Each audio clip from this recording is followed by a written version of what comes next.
Buenas tardes, jóvenes. Espero que hayan pasado unas felices Navidades, hayan disfrutado. Ahora nos toca comenzar nuevamente a estudiar. En la clase que nos corresponde para el día de hoy, vamos a hablar o a discutir un poquito sobre el síndrome meningio.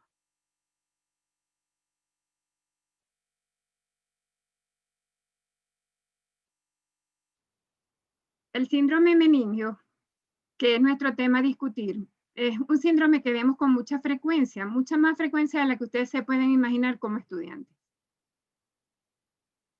Y cada paciente que uno ve de estudiante en una emergencia es inolvidable que uno ve con un síndrome meningio, bien sea infeccioso o inflamatorio. No podemos, no podemos continuar sin antes hacer un repaso anatomofisiológico. Necesitamos repasar un poquito las estructuras involucradas en dicho síndrome y la fisiología del líquido cefalorraquídeo.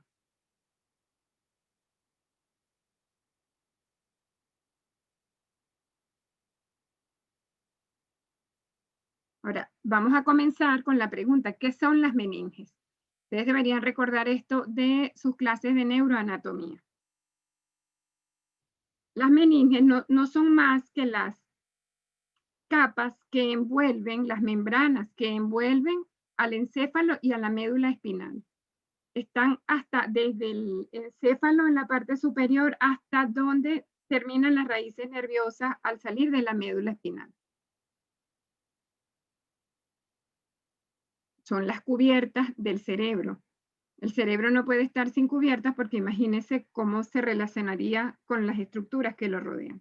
Él tiene 3 membranas que lo envuelven. La primera es como una especie de bolsa que es la de adentro de afuera hacia adentro, que es la dura madre. La dura madre es la membrana más gruesa de las 3 membranas que tiene el cerebro. Es muy vascularizada, tiene vasos gruesos. Y de la dura madre se forman los grandes senos venosos. Con repliegues de dura madre se forman los grandes senos venosos como el seno longitudinal superior, el seno transverso y la presa de erófilo, por ejemplo. Luego tenemos la membrana que continúa, es la aracnoides. La aracnoides tiene 2 membranas, está dividida en 2 capas. Una capa que es la aracnoides parietal, que está adherida prácticamente o en íntimo contacto con la dura madre, con la cara interna de la dura madre, y una hoja visceral que está en contacto íntimo con la pía madre.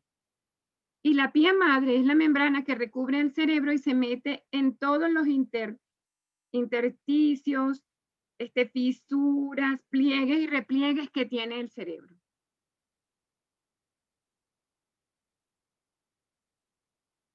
Aquí tenemos un dibujo, un esquema donde aparecen las capas. Ya tenemos, ¿verdad? Cuero cabelludo, periósteo, el hueso, y debajo del hueso está la dura madre.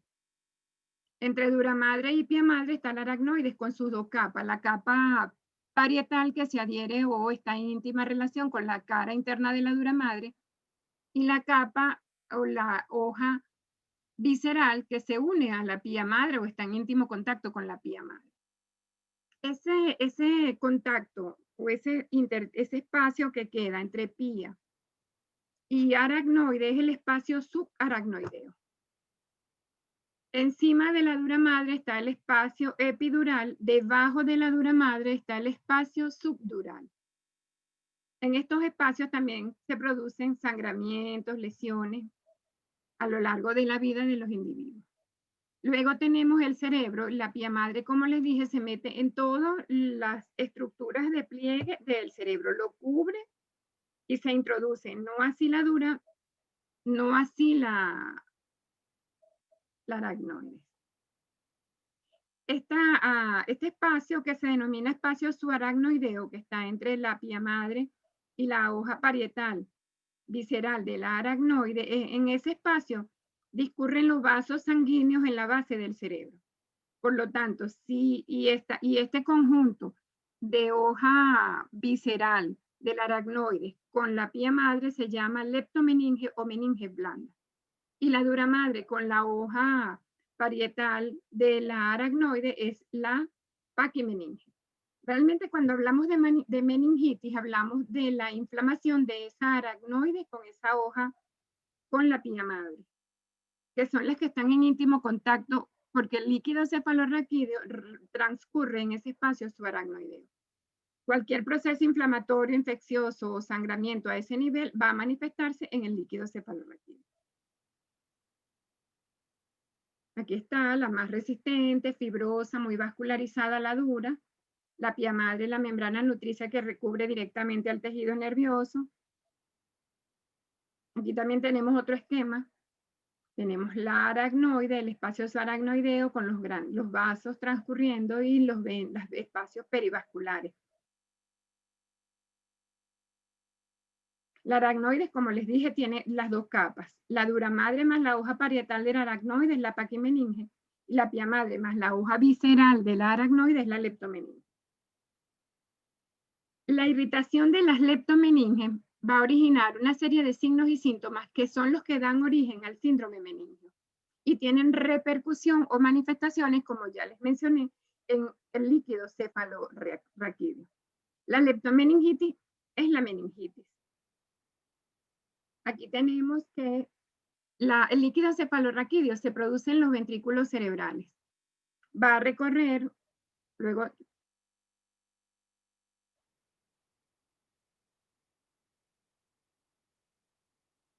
ahora, ¿qué es el líquido cefalorraquídeo? No es más que un ultrafiltrado del plasma. Se produce por un proceso de ultrafiltración del plasma y además se secreta a nivel de los plexos coroideos dentro de los ventrículos cerebrales y en las paredes del canal raquídeo, en los espacios perivasculares y en el epéndimo. El epéndimo es el epitelio que recubre la cara interna de los ventrículos cerebrales y del canal raquídeo. Circula por las cavidades ventriculares y por el espacio subaracnoideo y se va a reabsorber a nivel de las vellosidades aracnoideas en la superficie cerebral. Este esquema que está aquí nos muestra, ¿verdad? Como este es el espacio subaracnoideo, este es el epitelio, fíjense, aquí está una vellosidad aracnoidea y esto que lo rodea es un lago, un seno venoso, una vena. Y allí se va a reabsorber el líquido cefalorraquídeo, ¿verdad? Y va a pasar a formar parte del líquido venoso.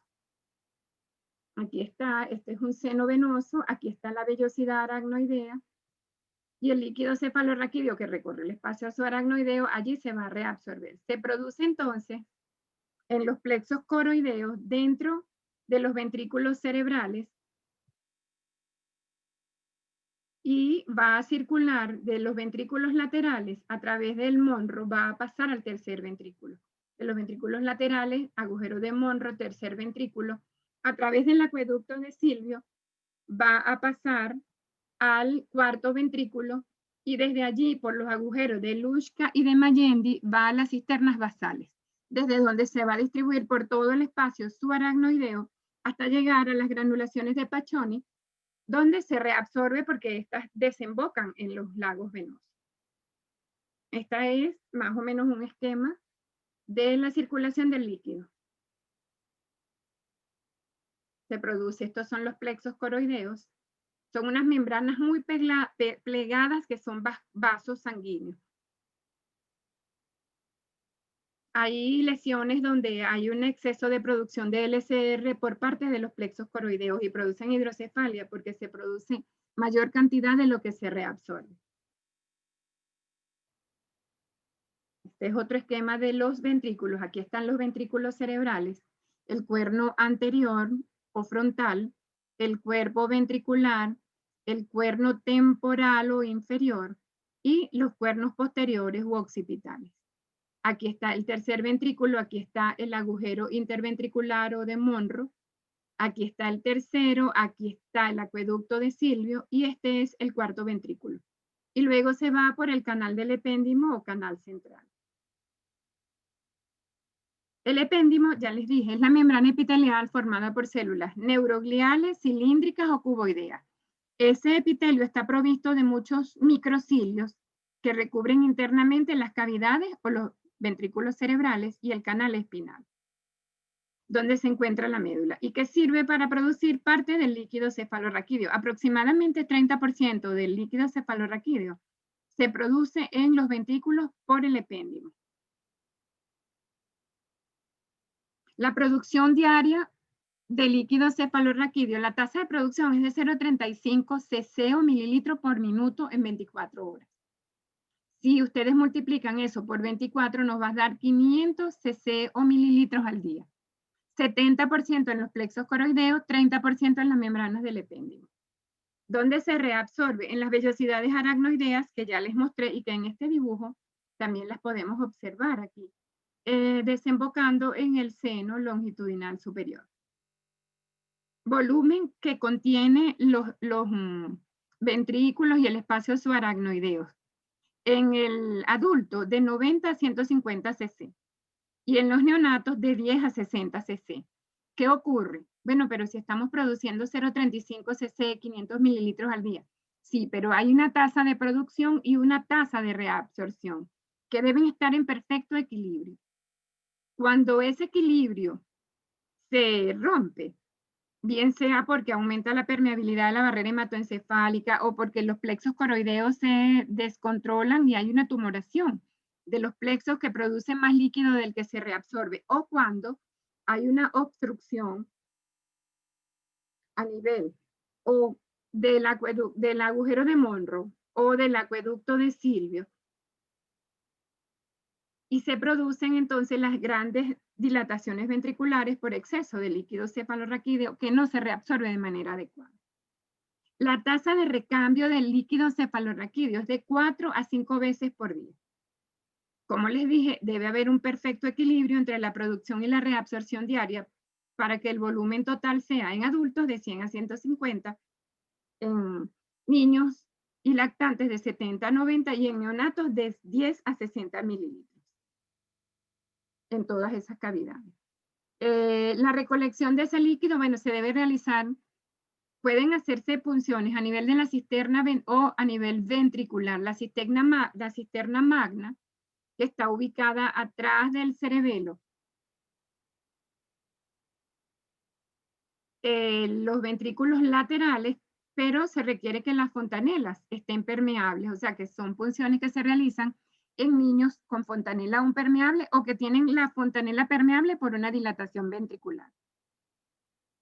El operador debe utilizar un equipo estéril, se debe lavar las manos adecuadamente, debe usar bata, gorro, tapaboca, como si es un acto quirúrgico, y se debe hacer una asepsia y antisepsia adecuada, porque recuerden que vamos a introducir una aguja y si no se hacen bien las medidas higiénicas, podemos causar una infección. La recolección se va a realizar en 3 o 4 tubos, depende de la cantidad de líquido del estudio que se vaya a realizar. Colocar 2 a 3 cc en cada uno de ellos y se debe utilizar sobre todo tubos plásticos, porque los tubos de vidrio producen alteraciones en el líquido cefalorraquídeo y turbidez. Aquí está la técnica para realizar la punción lumbar, por ejemplo, ¿verdad? Se puede hacer con el paciente sentado o con el paciente en decúbito lateral, con las piernas flexionadas y la cabeza, el cuello bien flexionado, para abrir este espacio que está aquí, que es el interespinoso, y poder penetrar hasta llegar al canal medular. Se debe hacer después que la médula en los niñitos se hace más bajo, entre L4 y L5, porque la médula todavía está baja, y en los adultos se puede hacer L4, L5, L5, S1. Este es el aspecto del líquido cefalorraquídeo normal, debe ser transparente, se dice agua de roca. ¿Qué significa agua de roca? Que permite ver a través de él. Fíjense que aquí en el cuarto tubo vemos la arruga que hay en la tela que está detrás. Esto es un líquido transparente, límpido. La presión también varía, ¿verdad? La presión cisternal del líquido cefalorraquídeo, la presión ventricular es de 0 a 5, medida de 0 a 5 centímetros de agua. medida dentro del ventrículo, a través de una fontanela o, si es necesario, de un agujero que se realiza a nivel del hueso. La presión cisternal, aquí está la técnica, el paciente debe tener la cabeza flexionada para que se separe el agujero occipital y se abre ese espacio que hay entre C1 y agujero occipital, y allí entramos punzando en forma de abanico el hueso hasta que penetramos. 1 o 2 milímetros, ya estamos en la cisterna magna. Allí la presión es de 5 a 10. Entonces, a nivel ventricular es de 0 a 5, a nivel cisternal es de 5 a 10, y a nivel de la región lumbar es de 10 a 20. Si el paciente está sentado, hasta 25. Este es un líquido de aspecto hemático, un líquido cefalorraquídeo de aspecto hemático. Para saber si es traumático o no, deberíamos hacer la prueba de los 3 tubos, que es obtener líquido cefalorraquídeo en 3 tubos continuos. Y si la punción es traumática, debe aclarar a la tercera muestra.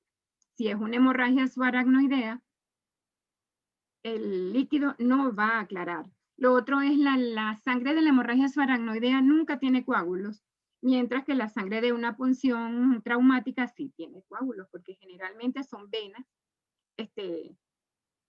peridurales que se punzan en el procedimiento. También debemos hablar de la barrera hematoencefálica, que es una estructura compleja, y más adelante vamos a hablar de los componentes del líquido cefalorraquídeo. Esta es una estructura compleja constituida por células endoteliales de la red capilar del sistema nervioso central.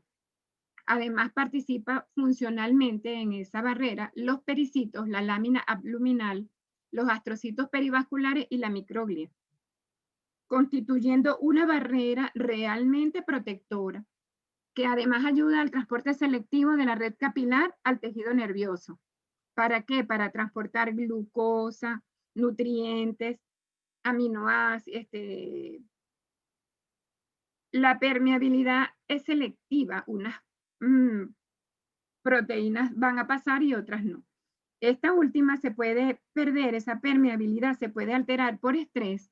Está demostrado incluso que in útero, en experimentos realizados no hace muchos años, hace 10, 12 años, que el estrés en el útero produce alteración de la permeabilidad de la membrana hematoencefálica. La hipoxia, la isquemia y las infecciones alteran esa permeabilidad, y entonces por eso de pronto en los niñitos que han tenido hipoxia, en el momento del nacimiento se producen infecciones y meningitis al nacer. Entonces esa va a contribuir, esa barrera hematoencefálica, a mantener un medio interno cerebral muy estable comparado con el resto del organismo. Y limita, como les dije, la entrada de ciertas sustancias al encéfalo, como la entrada de proteínas, sustancias unidas a proteínas, lípidos. Ella permite que haya un transporte activo bidireccional. Sangre, líquido cefalorraquídeo encéfalo, y asimismo los productos de desechos van a encéfalo, líquido cefalorraquídeo, sangre. Es importante saber que el líquido cefalorraquídeo es isoosmolar con respecto a la sangre. Los valores normales del líquido cefalorraquídeo. Como les dije, el aspecto normal es que sea límpido, agua de roca, que permita que se vea lo que está detrás a través de él. Claro, el aspecto puede ser anormal, por ejemplo, hemático en los casos en los traumatismos vasculares cuando ingresamos con la punción lumbar. Hay venas gruesas, las venas durales, que se pueden romper en la punción. Ya la tenemos, mencionamos la prueba de los 3 tubos. Puede ser turbio, como agua de arroz. En las meningitis por la Neisseria meningitidis, se producen líquidos cefalorraquídeos que tienen aspecto turbio. Puede ser cetrino cuando la hemorragia ya se ha reabsorbido. También en la meningitis tuberculosa se puede ver cetrino, y a veces se forma encima una malla de fibrina. Puede ser completamente purulento en los niños, sobre todo en los lactantes y recién nacidos. A veces tienen meningitis severas con líquido purulento. Pueden tener coágulos hemáticos si la punción es traumática, y la sangre en la hemorragia subaracnoidea. Si hacemos determinación de eritrocitos, si es un sangrado antiguo, vamos a ver eritrocitos crenados, que son eritrocitos viejos. Los valores de sodio, recuerden que es un ultrafiltrado del plasma, va a tener sodio, potasio, cloro, casi que los mismos elementos que hay en la sangre pueden estar presentes, ¿verdad?, en el líquido cefalorraquídeo. Y si hay alteración del sodio, una hiponatremia o una hipernatremia, una hipocalemia, una hipercalemia, también va a manifestarse a nivel del líquido cefalorraquídeo. Si hay insuficiencia renal y en sangre se elevan algunas sustancias, también el líquido cefalorraquídeo se van a elevar. En un paciente diabético va a tener una glucorraquia elevada. Y en un paciente con hipoglucosa, hipoglicemia, va a tener también disminución de la glucorraquia. Los valores del sodio de 138 a 150 miliequivalentes por litro, el potasio de 2,6 a 3 miliequivalentes por litro y el cloro de 116 a 130 miliequivalentes por litro. Las proteínas totales, albúminas, globulinas, de 15 a 45 las proteínas totales, miligramos por 100 mililitros, la albúmina de 10 a 30, las globulinas de 5 a 15, la glucorraquia de 40 a 80, se dice que 40 a 50, 60% de la glicemia del momento. Los cloruros de 700 a 750 disminuyen en las meningitis bacterianas y en la meningitis tuberculosa, se produce hipoclorurorraquia. Y las células de 0 a 5 células por milímetro cúbico a predominio de linfocitos. Si no hay contaminación con sangre, no debe haber ningún polimorfo nuclear. Un polimorfo nuclear en el líquido cefalorraquídeo es signo de infección. Y el pH entre 7.25 y 7.45. ¿Qué estudios se pueden hacer del líquido? Bueno, se puede hacer el citoquímico, que son esos estudios donde muestran todo lo que acabo de mencionar. Citomorfológico, la citología, ver qué tipo de células hay. Las bacteriologías, el gran cultivo, BDRL, proteína C reactiva, el ARA. Pruebas inmunológicas como el ELISA. Y, por supuesto, un gran de líquido cefalorraquídeo ayuda mientras llegan los resultados de cultivo y antibiograma. Fungograma también se puede hacer tinta china y determinación de Mycobacterium tuberculosis. Ahora, el síndrome meningio, ahora sí vamos a hablar del síndrome meningio. Es el cuadro clínico provocado por la inflamación o irritación de las meninges. Él resulta de la asociación de los signos y síntomas tales como hipertensión endocraniana, signos humorales del líquido cefalorraquídeo, manifestaciones de irritación que determinan la inflamación meningia o la compresión por exudado sobre determinadas estructuras.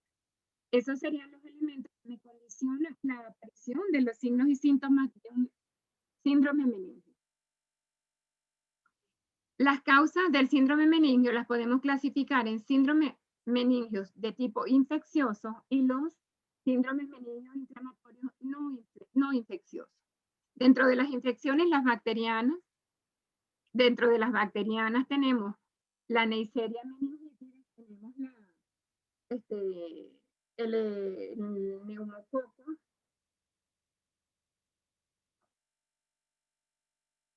hasta la Escherichia coli, hongos como la Candida albicans, el paracoccidioides, coccidioides, las parasitarias, bueno, tenemos la cisticercosis, dentro de las fúngicas la Candida albicans y las micobacterianas como la TBC y la sífilis en las espiroquetas. Se realiza también BDRL del líquido cefalorraquídeo. Los síndromes meningios no infecciosos, dentro de estos tenemos la hemorragia subaracnoidea, las siembras meningias o meningitis carcinomatosas, de las leucemias, linfomas y metástasis del CA de tiroides. Los meningismos o reacciones meningias. Recientemente en el hospital tuvimos un joven que le hicieron una anestesia peridural, una anestesia subdural para operar una hernia umbilical. Y el joven regresó a los 5 días de operado con un meningismo. Tenía un cuadro típico de una meningitis y el líquido cefalorraquídeo no tenía sino una discreta linfocitosis. Creemos que fue el talco de los guantes en la punción que realizó el anestesiólogo. Hay que limpiar el talco de los guantes cuando se va a hacer la punción lumbar. También la inyección de contrastes de yodo para hacer, ya no se usa mucho, para hacer angiotomografías de la columna. Y síndromes meningios por enfermedades sistémicas, como casi todas te dan de una u otra manera una afectación del sistema nervioso, como el sarampión, la varicela, el lupus sistémico, la toxoplasmosis, en el SIDA, la sarcoidosis, la brucelosis, el COVID-19 y polio. Las encefalitis y la meningoencefalitis también dan en cierto modo afectación de las meninges. El síndrome meningio se caracteriza por fiebre alta en general. Es más importante la fiebre y a veces comenzó con fiebre el paciente. Puede que haya tenido una otitis previamente y luego haga el síndrome meningio, haga una meningitis por continuidad de una infección en los niños, que los huesos y las estructuras son más delgadas, se produce con frecuencia una otitis y se produce un síndrome meningio infeccioso. La cefalea es intensa, gravitativa. ¿Qué significa gravitativa? Que mueve la cabeza y aumenta la intensidad. O muy intensa, continua, puede ser holocraneana o fronto-occipital. La fotofobia. La cefalea empeora con la luz, el paciente no tolera la luz, prefiere la oscuridad. Los vómitos centrales o vulgarmente llamados vómitos que no están precedidos de náusea o vómitos en escopetazo, por estimulación del centro del vómito a nivel del tallo. Puede haber hiperestesia cutáneo muscular, el paciente va a presentar dolor, ardor, tipo ardor al mínimo roce de la piel con la cama, con las manos, o a la compresión de las masas musculares, sobre todo a nivel de los miembros inferiores. Las contracturas también son de gran importancia en este síndrome. Toda esa irritabilidad muscular nos va a dar los signos más importantes del mismo. La rigidez de nuca aparece precozmente en la meningitis bacteriana. Acentuada rigidez de músculos de la espalda causa opistótonos, que es la curvatura del paciente de todos miembros inferiores, abdomen y tórax. Queda despegado de la cama. La contractura de los músculos flexores de los muslos y las piernas va a condicionar una contractura que va a darle una actitud en gatillo de fusil o de escopeta. Y es más frecuente en los niños por el tamaño del cuerpo y de los músculos. Se reflejan dichas contracturas cuando se van a explorar el signo de Kernick. El enfermo acostado con el brazo derecho atrás de la espalda se intenta levantar y flexionar a las rodillas. Aún haciendo oposición, introduce la mano izquierda detrás de la espalda. Toca el tórax por delante y trata de levantarlo y él va a flexionar las rodillas. El signo de Brudzinski, el paciente Brudzinski, no Brudzinski, al paciente se colocan de cúbito dorsal y se le flexiona la cabeza rápidamente y con la otra mano se sujeta el pecho y el paciente va a flexionar las rodillas, como se observa aquí, en la figura inferior. También cuando se flexiona la cabeza, se va a dilatar la pupila. Ese es el signo de Flatot. La contractura de los músculos de la pared abdominal va a generar un abdomen retraído, eso se denomina vientre en batea, sobre todo en los niños por lo delgado de los músculos, pues, y de la pared abdominal. El paciente con el síndrome meningio también puede tener crisis convulsivas, focalizadas o generalizadas. Las manifestaciones psíquicas. Puede haber, si hay afectación, porque las meninges no están aisladas del parénquima. De alguna manera van a tener alguna afectación parenquimatosa. Es más, ahora se habla de que son síndromes meningoencefálicos realmente. Pueden tener manifestaciones psíquicas, síndromes, estar confusos, alucinaciones, cambios de humor, agitación psicomotriz y desorientación temporoespacial. Y trastornos de conciencia desde la somnolencia hasta el coma. Si un paciente con síndrome meningio infeccioso, bacteriano, viral, parasitario, no recibe tratamiento rápidamente, puede llegar a este estado, el coma y hasta la muerte. También vamos a tener el trismus. El trismus no es más que la contractura acentuada de los músculos masticadores y el paciente va a presentar lo que es la risa sardónica, que se describe mucho en el tétanos. El trismo y el opistótono se describen en el tétanos, con frecuencia se observan. También pueden presentar signos de déficit motores, que como les dije, puede ser por la acumulación de secreciones y compresión de algunas estructuras al comienzo. Y estos pueden ser sutiles o fugaces, como midriasis, anisocoria, parálisis del tercer par craneal, parcial o total, que es lo que se denomina oftalmoplegia, estrabismos, diplopía, puede haber parálisis de la mirada vertical y manifestaciones neurovegetativas, la constipación pertinaz, la bradicardia y fenómenos vasomotores. Hay un signo que se llama de la raya de Trousseau, que es que con un objeto romo con el dedo se traza una línea en la línea paravertebral en la espalda y allí va a quedar el reflejo. Eso nos va a ilustrar los fenómenos vasomotores. La meningoencefalitis nos puede dar manifestaciones, como les dije ahorita, de los dos tipos, tanto meningias, pero nos da más alteración de conciencia y conducta, más alteración del parénquima cerebral. La otra causa de síndrome meningio, que no es infecciosa, es la hemorragia subaracnoidea. El sangrado se va a producir a nivel de, generalmente, una ruptura de un aneurisma en la base del cerebro. ¿En dónde? Donde se bifurcan las arterias, se produce debilidad en la pared, donde la cerebral media se bifurca o donde se bifurca donde se forma la arteria comunicante anterior o la comunicante posterior. En ese inicio, en ese origen de la otra arteria, se produce una debilidad en la pared y allí se produce como si se produjera una tetica de un caucho de bicicleta. Eso, como es débil, se puede romper en una crisis hipertensiva con el estrés, etcétera, y va a producir una hemorragia subaracnoidea.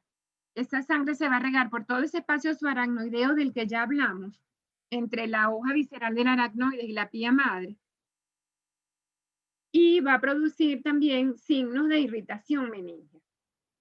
La causa más frecuente de hemorragia subaracnoidea es la traumática. Cualquier golpe en la cabeza, caída, accidente de tránsito con trauma de cráneo va a generar una hemorragia subaracnoidea postraumática y es la más frecuente. La ruptura de los aneurismas o malformaciones arteriovenosas es menos frecuente y ocurre entre la cuarta y quinta década de la vida.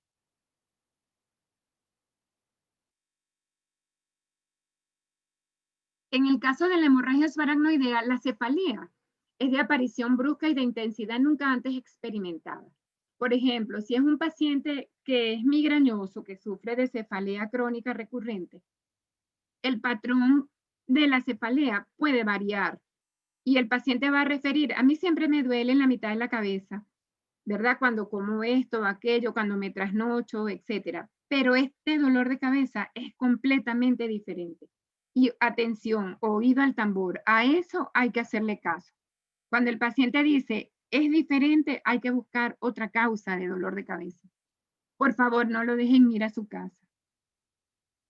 Con frecuencia, el paciente refiere haber sentido algo que estalló en la cabeza.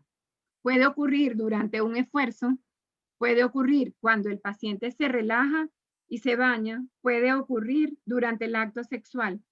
Y el paciente dice, algo estalló en mi cabeza y hay que oír a ese paciente. El paciente puede tener fiebre con hemorragia subaracnoidea, sí, solo si tiene un proceso infeccioso o si se disparan los mecanismos reguladores de la temperatura, por ejemplo, y hacer una fiebre de origen central. A veces, la hemorragia subaracnoidea está precedida de una cefalea de varios días de evolución, pero de menos intensidad. Esa se llama la cefalea que precede a la cefalea catastrófica. Se debe a pequeñas hemorragias por fisura del aneurisma, de la pared del aneurisma. Se llama cefalea centinela. Puede ocurrir que haya una manifestación de un par craneal con la hemorragia subaracnoidea, de inicio o sin que sangre, porque hay un aneurisma a nivel de la arteria cerebelosa posterior inferior que roza al tercer par craneal. En su latido arterial transmitido de la aorta, él va a rozar a la arteria, al tercer par, y puede ocurrir que el paciente llegue con una tosis palpebral, con un par afectado, total o parcial, que haya tosis, estrabismo y dilatación pupilar, o que solo haya tosis palpebral. Entonces, ojo con las tosis palpebrales, hay que pensar en un aneurisma. A veces el paciente consulta al oftalmólogo y el oftalmólogo no lo piensa y el paciente luego hace la hemorragia cerebral catastrófica. La rigidez de nuca también va a acompañar a la hemorragia subaracnoidea. Aparece después de 24 horas. En la hemorragia, en la infección del sistema nervioso, en la meningitis bacteriana, va a aparecer precozmente. Hay mayor afectación. Ustedes van a ver un paciente que tiene mayor afectación neurológica que del estado general. Si es un paciente con fiebre, no la tiene en el momento que llega, la hace posterior por la infección o la broncoaspiración. Este paciente es un paciente que está inmóvil, que si se mueve la cabeza va a estallar. Se mueve menos que el paciente del síndrome meningio infeccioso. Y si presenta alguna complicación, porque las complicaciones de la hemorragia subaracnoidea son el vasoespasmo, que da déficit neurológico, va a tener déficit neurológico sensitivo, motor o del lenguaje. Este paciente con hemorragia subaracnoidea puede convulsionar, puede hacer una hidrocefalia aguda o edema cerebral y tener una alteración de la conciencia, y es un paciente que puede resangrar. En esta imagen observamos una hemorragia subaracnoidea. Todo esto que ven aquí, rojo, es sangre en el espacio subaracnoideo. Probablemente, y aquí está un hematoma, probablemente un aneurisma de la arteria cerebral media que hizo el hematoma y el componente subaracnoideo importante.